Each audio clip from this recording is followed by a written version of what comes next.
Saya tadi mau cerita tentang banyaknya keajaiban yang terjadi di Gaza selama perang ini. Tentara-tentara Allah yang sudah mulai muncul. Ini memang nggak bisa dibuktikan oleh video atau audio gitu kan, atau tulisan tertentu. Tapi ini tersebar di kalangan warga gitu kan, dan ini informasinya itu A1 ya. Artinya orang-orang terpercaya lah yang bercerita. Sebetulnya secara logika ini lucu. Kalau lawannya misalnya Rusia, wajar lah ya Israel minta tolong Amerika dan Inggris. Atau misalnya lawannya Iran dengan segala perlengkapan negaranya gitu kan, perlengkapan militernya dan jumlah tentaranya. Ini Gaza loh. Setengah jam kalian bisa menempuh seluruh wilayah Gaza. Lebarnya 12 km, panjangnya cuma 48 km. Tapi lihat apa yang terjadi. Israel dengan segala kecanggihan teknologinya. Kemudian jumlah tentara yang luar biasa banyak. Alutistanya, jet tempurnya. Nggak sanggup sampai minta bantuan Amerika.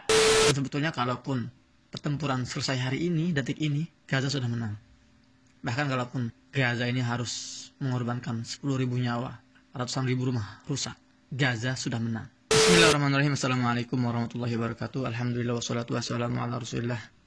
Rabbi shrah li sadri wa yassir li amri wahlul 'uqdatam min lisani yafqahu qawli. Rabbana zidna ilma. Teman-teman, kembali lagi bersama saya Muhammad Hussein di Gaza, Palestina.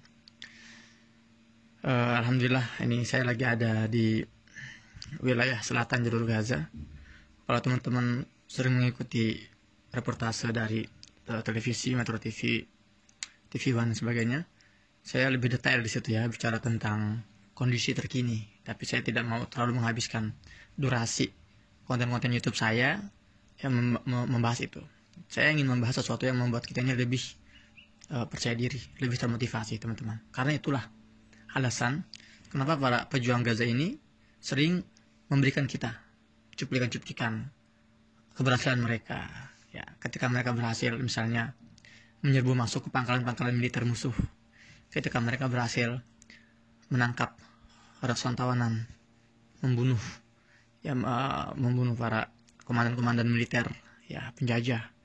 Itu semua tidak sekedar sharing, tidak sekedar misalnya mau eksis, enggak. Itu ingin memberikan pesan kepada kita, energi kepada kita, bahwa kemenangan itu dekat, bahwa kekuatan musuh itu hanyalah fata morgana, bahwa peluang para pejuang Gaza dalam keluar menjadi pemenang itu sangat besar sekali. Dan sebetulnya kalaupun pertempuran selesai hari ini, detik ini, Gaza sudah menang. Bahkan kalaupun Gaza ini harus mengorbankan 10.000 nyawa, ratusan ribu rumah rusak, Gaza sudah menang. Gaza sudah berhasil membuka kebohongan, mengungkap banyak kebohongan musuh. Ya, yang katanya negara dengan teknologi canggih, ternyata dia tembus Iron Dome-nya dengan mudahnya.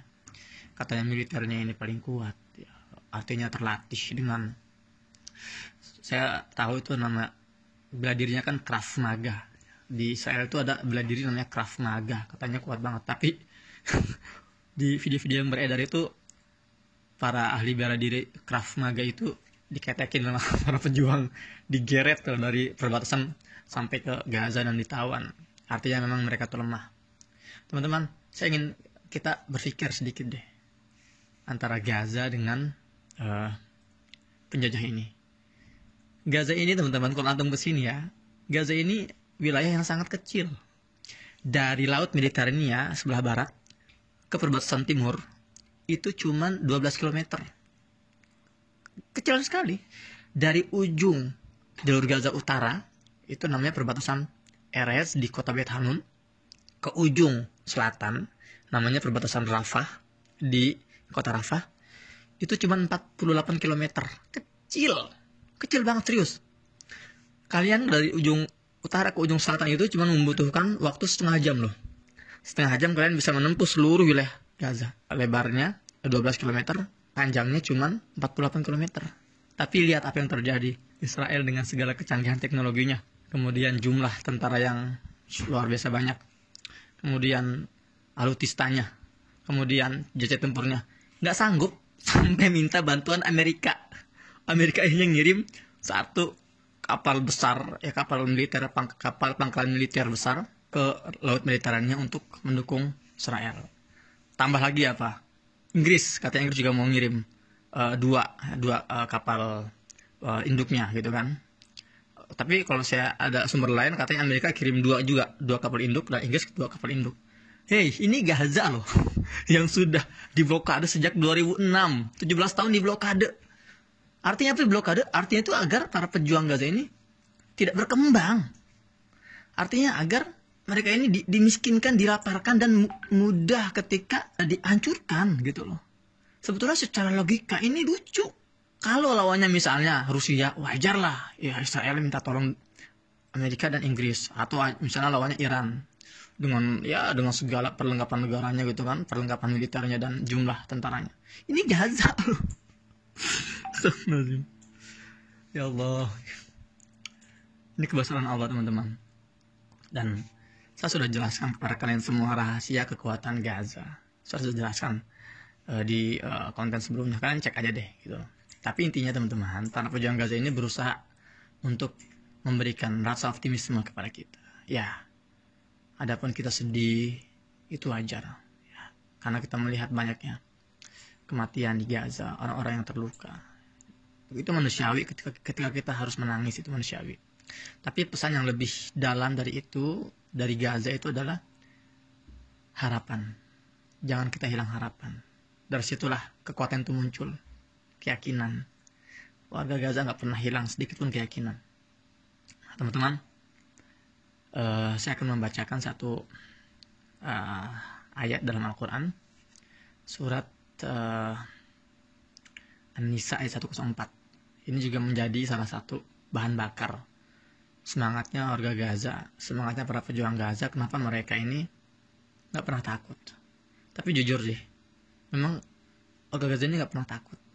Saya kalau barusan saya keluar nih ya, belanja di luar di pasar tradisional, itu muka-mukanya muka-muka biasa, santai, nggak ada yang bersembunyi sana sini, wah gemetar misalnya kan, kemudian pucat, enggak, wallahi semua tenang. Orang-orang Gaza itu memang oke lah, ada anak kecil yang menangis ketika terluka, wajar, sakit terluka. Seorang ayah menangis ketika anaknya meninggal, wajar, itu manusia. Tapi orang Gaza ini nggak ada yang takut sama sekali. Mereka bilang, ya kalau saya waktu yang matilah. Tapi saya lebih baik mati dalam keadaan melawan, dalam keadaan tegar, sabar, daripada mati dalam keadaan bersembunyi, dalam keadaan misalnya menyerah gitu. Luar biasa ketegaran warga Gaza ini. Dan rahasia lainnya, dalam surat Al-Nisa Allah berfirman, a'udzubillahi minasyaitonir rajim, wa la tahinu fi ibtigha'il qaum in takunu ta'lamuna fa innahum ya'lamuna kama ta'lamun. Itu kata Allah jelas sekali ya. Wa tarjuna minallahi ma la yarjun wa kana Allahu aliman hakima. Ya, kata Allah, kalian jangan lemah, wala tahinu, jangan kalian terlihat lemah ketika musuh ini ya ingin memerangi kalian, ingin masuk dalam pertempuran, ya ingin membantai kalian. Jangan terlihat lemah, terlihat kuat. Itu yang diperlihatkan oleh para pejuang Gaza. Mereka nggak pernah kelihatan takut atau ragu-ragu. Oke, kita selesai, kita menyerah, kita enggak. Kenapa? Karena kata Allah jelas, in takunu ta'lamun fa innahum ya'lamuna kama ta'lamun. Nah, kata Allah apa? Kalau kalian itu kesakitan, ingat, mereka juga kesakitan. Bahkan lebih sakit daripada kesakitan yang kalian rasakan. Kalian lihat teman-teman, kalau kita melihat reaksi dari kedua bangsa ini, dari kedua rakyat ini, rakyat Gaza dengan rakyat pemukim ilegal Yahudi Israel, itu menjelaskan siapa yang benar, siapa yang salah, siapa pemilik asli tanah Palestina, siapa yang pura-pura ngeklaim, ya pura-pura memiliki. Nah, saya akan mengajak kita mundur dulu ya ke belakang ketika masa Nabi Daud alaihissalam. Saat itu Nabi Daud dan Nabi Sulaiman ini memiliki sebuah kasus, sebuah permasalahan yang harus dipecahkan. Nah, saat itu Nabi Sulaiman itu sudah beranjak dewasa dan sudah waktunya menempati tahta ayahnya. Nabi Daud kan raja nih, raja di Palestina. Karena sudah semakin berumur, Nabi Daud ini sering mengajak Nabi Sulaiman ini ikut dalam proses pengambilan keputusan seorang raja. Nah, ketika Nabi Sulaiman sudah dewasa, ada sebuah kasus seorang ibu datang ke dua orang ibu ya, datang ke Nabi Sulaiman. Dua-duanya mengklaim seorang anak. Perhatikan. Kata ibu yang satu, ini anak saya. Saya yang mengurusnya, saya yang melahirkannya. Ini punya saya. Kata anak ibu satu lagi, enggak, ini punya saya. Dua-duanya bersumpah. Dua-duanya memberikan bukti. Dua-duanya bersikeras. Nah, Nabi Sulaiman ini cerdas. Nabi Sulaiman, beliau nggak usah banyak cincong. Oke, sini anaknya, taruh depan saya. Ibu saya situ, ibu stay di situ, ya. Pengawal ambilkan saya pedang. Ambil pedang, Nabi Sulaiman ini langsung pengen gorok anak itu. Ya, pengen tebas anak itu di depan kedua orang ibu itu. Ketika mau ditebas, seorang ibu yang satu itu berteriak, "Stop, jangan, saya bohong. Itu bukan anak saya, itu anak ibu itu. Tolong jangan dibunuh anak itu, biarkan hidup, dan saya nggak mau dia." Wahai Nabi, wahai Raja Sulaiman, anak itu bukan punya saya, anak itu punya ibu itu. Tapi tolong jangan dibunuh. Mendengar jawaban itu, mendengar reaksi itu, Nabi Sulaiman kembalikan pedangnya. Anaknya dikasihkan kepada si ibu yang tadi bilang itu bukan anak saya.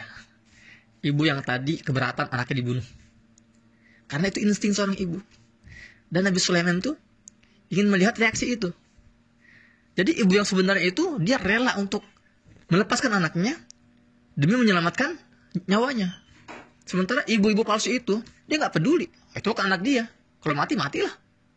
Paham ya? Ini yang terjadi di Palestina.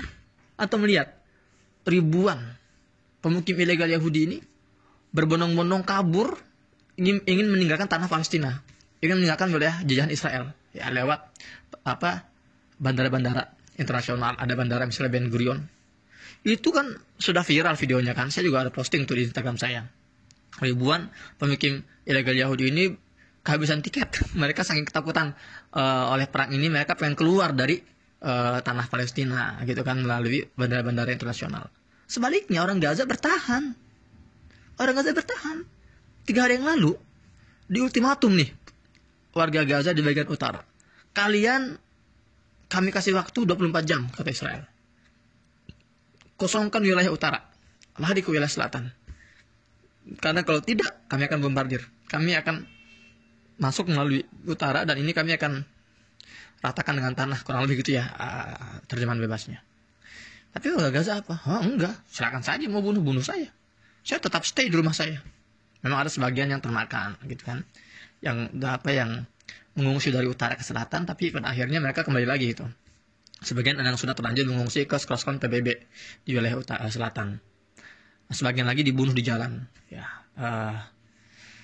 hari Senin lalu itu 70 orang meninggal saat mereka lagi mengungsi lewat jalan itu. Kemudian bam, ya, mereka dibombardir. Dan saya ketika 2 hari lalu saya melewati jalan itu saya videoin. Ini ada video nih, ini video ini saya ambil sendiri, ini video ini nih, saya yang kamerain. Ada bekas-bekas mobil-mobil yang bangkai-bangkai mobil yang dibom ya, saat mereka sedang mengungsi ke wilayah selatan. 70 orang meninggal, 200 terluka.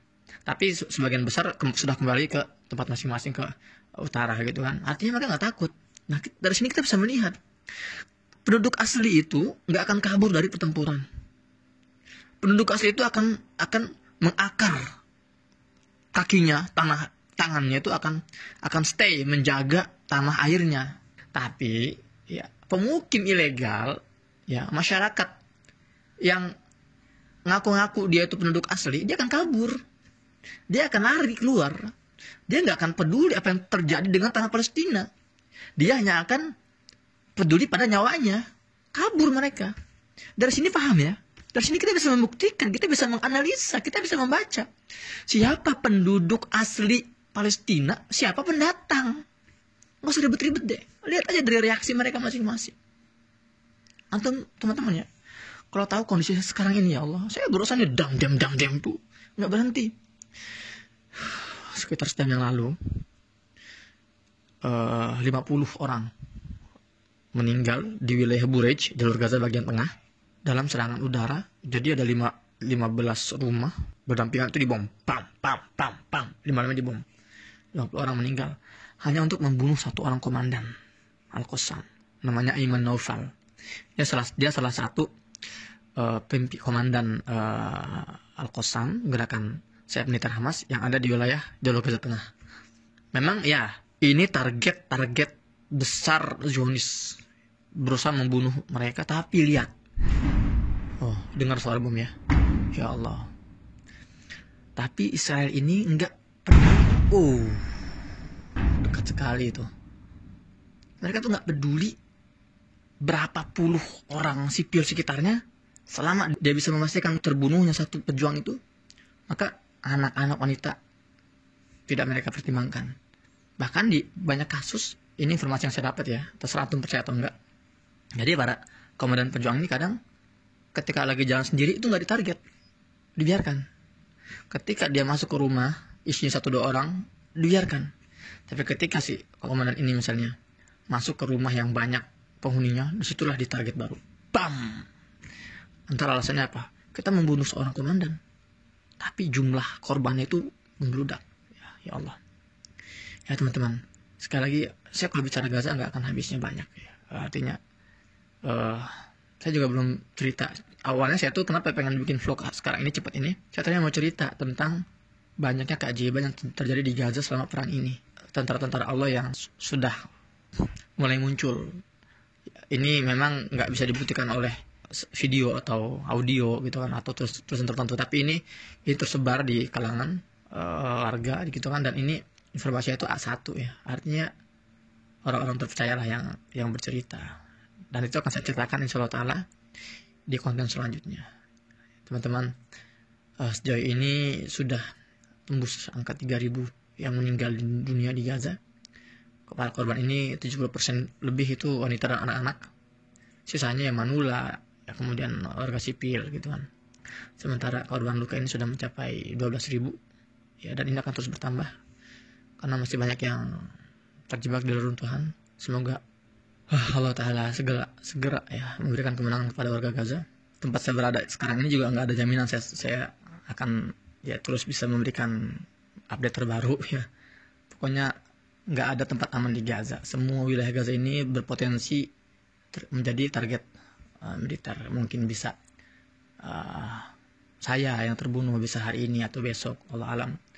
Yang pasti saya mohon doanya semoga Allah kuatkan kami di sini. Ya. Kita tidak minta diringankan beban kita, tapi kuatkanlah kita di sini, berikan kesabaran yang lebih oleh Allah Ta'ala. Itu doa dari kami, minta doa dari kalian semua, doakan agar kami di sini dikuatkan. Dan tadi pesan tadi jangan lupa ya, jangan sampai pengorbanan para pejuang ya, Palestina yang telah berhasil ya melakukan berbagai prestasi-prestasi atau keberhasilan yang membuat hati kita itu lebih sejuk gitu kan. Itu jangan sampai itu hilang substansinya. Artinya mereka ingin menyampaikan bahwa optimislah, yakinlah bahwa kemenangan pasti akan datang. Dan saya ulangi lagi ya, dengan tanpa kita Palestina pasti merdeka. Dengan tanpa kalian Masjidil Aqsa pasti terbebas. Dengan tanpa kita semua Baitul Maqdis pasti akan bersih dari penjajahan. Namun pertanyaannya adalah buat kita, di mana posisi kita saat itu terjadi. Semoga kita semua berada dalam barisan yang ikut memperjuangkan terbebasnya Palestina, terbebasnya Baitul Maqdis, terbebasnya Masjidil Aqsa. Saya Muhammad Hussein dari Gaza, Palestina. Assalamualaikum warahmatullahi wabarakatuh.